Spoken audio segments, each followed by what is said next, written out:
ನಮಸ್ತೆ ವೀಕ್ಷಕರೇ, ಸುದ್ದಿಗಾರ ಲೇಡೀಸ್ಗೆ ಸ್ವಾಗತ. ನಾನು ನಿಮ್ಮ GM ರಾಜಶೇಖರ್.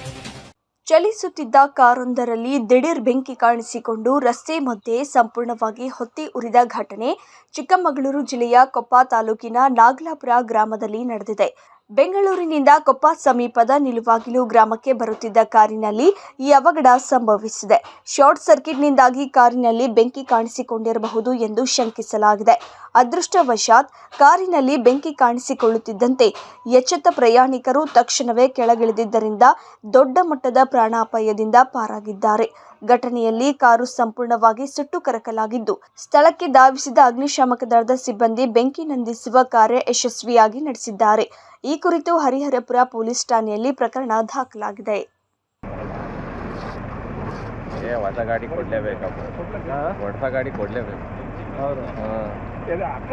ಗಾಡಿ ಹೊಡೆದಿದ್ರೆ ಇವರು ಅದು ಇನ್ಸೂರೆನ್ಸ್ ಬರ್ತಿರ್ಲಿಲ್ಲ, ಅವ್ರು ಕೊಡಕ್ಕೆ ಬರ್ತಿರ್ಲಿಲ್ಲ, ಹೊಡೆದು ಬೆಂಕಿ ಇಟ್ಕೊಂಡಿದ್ರು. ಸದ್ಯ ಲೆವೆಲ್